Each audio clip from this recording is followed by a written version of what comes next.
Well, now back to our main news tonight. One of Britain's most popular television presenters, the BBC's Jill Dando. Jill Dando, who as Crime Watch presenter helped to send dozens of criminals to jail, was murdered on her own doorstep today. Police have said it's too early to talk about what the motive for the murder might have been. The 37-year-old presenter died in hospital after being found shot through the head on her own doorstep. This programme was her passion. And now, as Jill helped others, we hope we can do the same for her.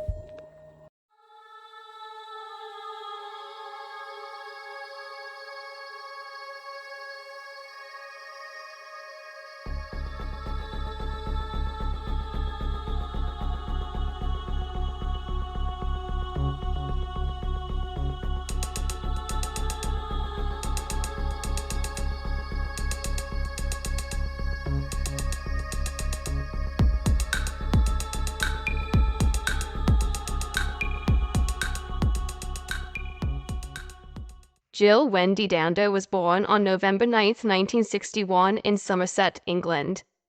She was inquisitive, intelligent, and always hardworking. Knowing exactly what she wanted to do with her career, she studied journalism before going on to work as a trainee reporter for a local newspaper called the Western Mercury, alongside her father and brother. After several years working in different areas and across many fields, she began working for the BBC and quickly moved up the ranks. In early 1988, Jill started presenting the national news in London.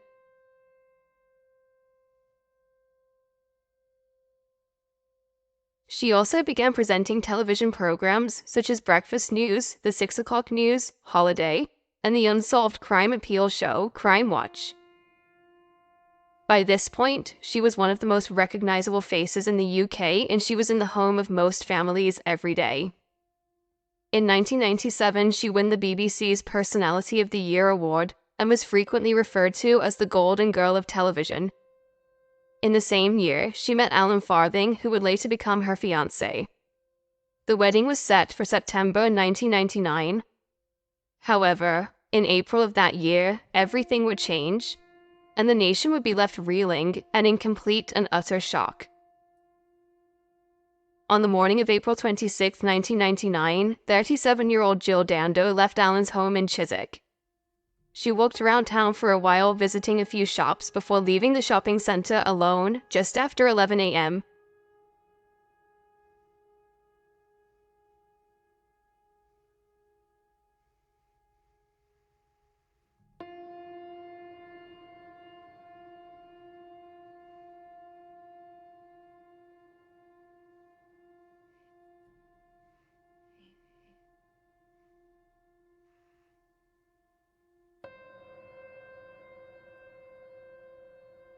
She then drove back to her house on Gowan Avenue in Fulham. She didn't regularly spend time at this house, so she was in the process of selling it and getting ready for her wedding to Alan.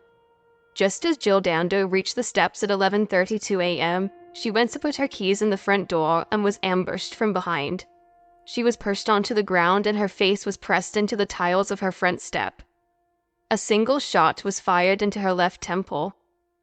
She had no defensive injuries, and it appeared she did not see her attacker coming. She was discovered about 14 minutes later by her neighbor, Helen Doble. The front gate was firmly shut, and Helen knew she couldn't go past in case she contaminated the crime scene. She phoned 999 while another neighbor that had been alerted by Helen ran to a nearby doctor's surgery for help. Helen told the officers on the phone that she believed Jill was already dead. She initially thought she had been stabbed because of the amount of blood at the scene. Jill Dando reached Charing Cross Hospital at 12:30, where doctors and nurses fought tirelessly in an attempt to save her life. But tragically, she was declared dead at 1:03 p.m. Jill Dando arrived here by ambulance at 12:30 p.m. Despite all efforts by hospital paramedics, ambulance paramedics and hospital medical staff, she was certified dead at 1:03 p.m. From ITN, the ITV Nightly News with Dermot Monahan. Good evening. The TV personality Jill Dando, who as Crime Watch presenter helped to send dozens of criminals to jail, was murdered on her own doorstep today. She was killed by a single gunshot to her head. Tonight, the mystery over her death deepened with speculation that the killing may have been revenge for her anti-crime work. She was attacked at her home in Fulham in West London. A man was seen hurrying away. Jill had been killed with a bullet from a 9mm caliber semi-automatic pistol. Further analysis showed that the gun had been pressed directly against her head. Her next-door neighbor Richard said he heard Jill cry out, but didn't hear a gunshot. Shortly before midday, some of her neighbors were alerted that something was wrong. Two women went towards her front door and saw someone lying on the doorstep. A third neighbor joined them. I heard the scream. I did hear a scream. Did you hear a man's voice or anything like that? No man's voice at all. Did you hear a shot or did you... There was no shots. That's what I would say was a shot. I wouldn't have thought there was a shot, no. He felt that the cry sounded more like a cry of surprise, as if she was greeting a friend or someone was playing a joke, rather than a cry of fear or something being wrong. When her neighbor Richard looked out of his window, he saw, unbeknownst to him, the killer, a white male with dark hair standing at around 6 foot tall, aged approximately 40 years old. He was quickly walking away from Jill Dando's house. Several of the witnesses said they saw a smartly dressed man talking on a mobile phone hanging around outside of Jill's house for at least an hour before she returned home. Other people claimed to see a man fitting the same description running near a bus stop and walking across a road near Jill's house. This person, however, did not fit the description of the man seen walking away from the crime scene just seconds after she was shot. It remains unknown whether these people are linked, whether the witnesses that saw the man in the suit had seen the same person, and if the smartly dressed man or men bore any relevance to the case. Seen leaving from outside number 29 Gowan Avenue, and he ran east down this road towards the Fulham Palace Road. A man between late 30s and 40s, white. He was carrying a mobile phone, he was clean-shaven, and he had dark hair. The witnesses describe him as being well-groomed, possibly wearing a jacket or a suit. And anybody who knows that man or anybody else who saw that person out there, we would like to speak to. Detective Chief Inspector Hamish Campbell was heading the investigation, and Jill Dando's death prompted the largest murder inquiry undertaken by the Metropolitan Police Force. The case was also the biggest criminal investigation since the Yorkshire Ripper, and it completely dominated the media. With no CCTV footage of her street, no DNA left by the killer, and the murder weapon being missing, the case would prove difficult from the beginning. The only piece of evidence left at the scene was the bullet that killed Jill Dando. Several theories were presented early on, some of which remain to this day, and some which were ultimately ruled out.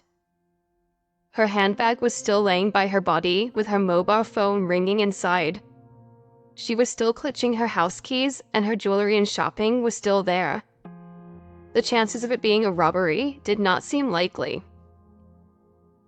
Some speculated that she had been shot and killed by an obsessed fan. Jill Dando was one of the most well-known public figures in the UK, and likely had numerous fans that were fixated with her. The police have said it's too early to talk about what the motive for the murder might have been, but as we've heard, one possibility is that Miss Dando may have been the victim of a stalker. There's likely to be one line of inquiry. Nigel, Jill's brother, said that in the days leading up to her death, she had complained about a man who was, in her words, pestering her. But CCTV of her last known movements out shopping were carefully looked at, and there appeared to be no evidence of her being followed or watched by anyone, either on foot or by car. Another theory came off the back of her work with the TV show Crime Watch. Jill was one of the faces of the famous show that created reconstructions of unsolved crimes. Had she potentially solved a crime that had put someone in prison and ended up being killed as a result of it? Some argued it was possible that her killer was a hitman potentially hired by someone who were being convicted as a result of Crime Watch. This is a somber, and for me, a surreal Crime Watch UK. For all of us here, it can be grueling coping with crimes against victims who are strangers. It's been almost unbearable dealing with Jill's death. Jill Dando was much more than a colleague. She was everyone's friend. Crime Watch is poorer without her. But this programme was her passion. And now, as Jill helped others, we hope we can do the same for her. For the crew behind the show, it was a painful time appealing for information about one of their own. But just as the show had done for many others, they created a reconstruction that showed Jill's last movements. They also recreated the sightings of the mystery man or men near her house on the day she had been killed, complete with an e-fit. Next is a window cleaner, and he was opposite Jill's house. And he saw a man, again, wandering around outside number 29. The window cleaner thought he was an estate agent. He was carrying a mobile phone and was talking into the mobile phone. He described him as having blonde hair, but smart in appearance, wearing a suit. Almost all the witnesses talk of a man in a suit with dark hair or black hair. So this man, the window cleaner, sees someone with blonde hair. Now, he may be someone completely innocent, or is he the person that we're looking for? It's pretty clear from that reconstruction that the guy running down Fulham Palace Road was one person. I mean, all the witness statements seem to converge on that one description. And yet that description is different from the gunman. So the e-fit that you've issued, the man at the bus stop in Fulham Palace Road, may very well not be the killer. The e-fit is of the man at the bus stop. People need to focus on that for who is that man. Is he the lookout? Was he another party to the killing? Well, there are two guns here this evening. What we're saying is, this gun here, the 9mm Browning, the larger firearm, is not the weapon that was involved in the killing of Jill Dando. Right, that's one that lots of newspapers and so forth have been portraying. It's not that. Yes, it is this type of firearm. This is a 9mm short. Not only is the bullet shorter, but the whole weapon is smaller. It can be held in your palm of your hand, can be concealed in a pocket. People need to look now at this weapon. Have they recently handled this gun? Have they recently passed it on to somebody else? Have they disposed of it for somebody? Did they make arrangements before Monday the 26th of April to give this type of gun to somebody? The theory of this being a professional hit as opposed to a random opportunist was further fueled by analysis of the position of the gun. It is thought that nobody heard the gunshots because the gun was so close to her head, and the position would have acted as a suppressor, muffling the sound. The speed that it all happened, alongside the lack of evidence left at the scene, and the angle that she was shot from, made many think it was a professional job. In the 6 months following on from Jill Dando's death, the police spoke to over 2,500 people, they tracked 1,200 cars, and took over 1,000 statements. But despite their best efforts, little turned up. They seemed no closer to working out who had assassinated Jill Dando. The police were under immense pressure to solve the case. It wasn't just the family and friends of Jill that wanted answers, the public and the media wanted answers too. Jill Dando's funeral was held in May of 1999. Hundreds of people filled the streets to say goodbye and pay their respects to one of Britain's best-loved television presenters. It was clear from the outpouring of grief just how loved she was. She was buried next to her mother Winifred, who passed away in 1986. A year after Jill Dando was killed, police finally believed that they had a suspect. Barry George was a local man who lived around half a mile away from Jill's house. He had learning difficulties and an IQ of 75. When psychologists examined him, they concluded he had several different personality disorders: antisocial, histrionic, and narcissistic. Further assessments showed that he also had brain damage. The day after Jill was shot, he had been spotted acting suspiciously. He also had his own history with the law. He had been arrested several times for crimes such as posing as a policeman, and he had also been found on the grounds of Kensington Palace wearing a balaclava. He also had a string of assault charges against his name, so the police quickly mobilized and put him under surveillance. On the 25th of May 2000, Barry George was arrested for the murder of Jill Dando, and he was charged with the crime several days later. His trial was held at the Old Bailey, and the prosecution's main piece of evidence was a microscopic particle of gunshot residue that had been found inside the pocket of one of Barry's coats. The gunshot residue matched the particles that were found at the scene. The coat also seemed to match the description of the smart clothing that had been seen on a potential suspect or suspects. On the 1st of July 2000, Barry George was convicted by a majority of 10-1. and was sentenced to life in prison for the murder of Jill Dando. However, various professionals claimed he wasn't capable of committing a crime like that in such a seemingly experienced way due to his learning difficulties. They also said that the evidence that the prosecution had put forward didn't stack up and came from inconsistent stories and statements. They argued Barry George had no motive and that the time frame of the events simply didn't link him to the case. An expert in gunshot residue said that the single particle could have come from a variety of sources and transferred from any number of places. Ultimately, his coat could have been contaminated, and determining where exactly the single particle came from was impossible. His lawyers immediately set out seeking an appeal, believing it to be a grave miscarriage of justice. In 2001, Jill's co-presenter of Crime Watch, Nick Ross, and Jill's fiancé, Alan Farthing, began raising money to build an academic institute in her name. After successfully raising almost £1.5 million, University College London created the Jill Dando Institute of Security and Crime Science. It became the first university institute in the world to be devoted specifically to crime science. In the same year, the team from the BBC television show Ground Force designed a memorial garden in Jill's memory. It was full of her favorite colors and plants that were special to her. In 2007, Weston College opened a new university campus at the site of the former Sixth Form Centre where Jill had studied. The Sixth Form building was named the Jill Dando Centre. Barry George's defense team had been continuing to file appeals during these years, and in 2007, after 2 unsuccessful attempts, the case was finally reviewed by the Court of Appeal. Sensationally, they overturned the guilty ruling made previously and set a new trial for June 2008. Except this time, the gunshot residue evidence was ruled inadmissible and was not allowed to be used due to expert opinions that had been previously presented.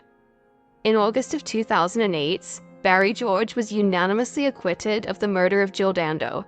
After more than 8 years in prison, Barry George is a free man, cleared of the murder of TV presenter Jill Dando. He left from the back of the court, trying to escape the cameras. Mr. George's family have campaigned tirelessly for his release. We're really delighted to finally have justice. I want to thank everybody who has supported us through all these years. Several newspapers settled with him after he sought damages for articles that had been written about him. He didn't receive any compensation for his time in prison, as it was determined his innocence still hadn't been entirely proven. He now lives in Ireland, but the 8 years he spent inside and the unsolved case of Jill Dando still follows him. To this day, he remains the only person to be put on trial for her murder, and no new arrests have been made since. During Barry George's first trial, the defense put forward another theory as to what could have happened to Jill Dando. Just 3 days before she was shot, British and US warplanes bombed the Radio Television Serbia building in Belgrade. The bombing killed 16 employees, and people wondered if Jill had been killed in retaliation. Just 3 weeks prior to her death, Jill had headed an appeal for the Kosovan Albanian refugees who were fleeing ethnic cleansing in the Balkans. Some people felt that her appeal for aid may have attracted the unwanted attention of Bosnian Serb hardliners, and she had been assassinated as a result. An opposition journalist had been murdered outside of his house in Belgrade before Jill had been killed. The method used in both cases was identical. Just 1 day after the murder of Jill Dando, Tony Hall, who was the BBC's head of news at the time, received a death threat from a man saying he was a Serbian activist. He claimed that he had killed Jill Dando and that Tony Hall would be next. However, the police strongly suspected that this call was nothing more than a hoax. It was determined that the British police never asked the Serbian police for their help, and no police officer ever traveled to Serbia to look into these claims. Ultimately, the police didn't think it was a credible theory. In 2013, Jill's father, Jack Dando, sadly passed away without ever finding out who was responsible for his daughter's death. The case has remained relatively quiet since Barry George's release, but in 2014, a new theory was presented. One of Jill Dando's former colleagues came forward and said that in the months leading up to her death, Jill had been working on exposing a pedophile ring, involving some big and well-known names within the BBC. It is alleged that Jill gave a file over to the senior management in the mid-1990s, but the file was handed back to her, and an investigation was never carried out. A spokesperson for the BBC said there was nothing that substantiated these claims, and if there was, the allegations would have been looked into. Decades on, Jill's brother Nigel continues the search for answers, but knows that he and the police are up against a lot. He does, however, believe that some of the well-known theories can be ruled out. Nigel said he tends to think that it was not a professional hit that was taken out on Jill, nor does he think there is a Serbian connection. He believes that it was, in his words, simply a misguided individual that knew where Jill lived and was on her street at that time with a firearm. He also said he believes whoever this person was simply struck lucky. Sadly, he feels it is unlikely there will be any answers because of the passage of time. Although some detectives believe that the assassination of Jill Dando will likely never be solved. Her family and friends have never given up hope that her killer would eventually be brought to justice.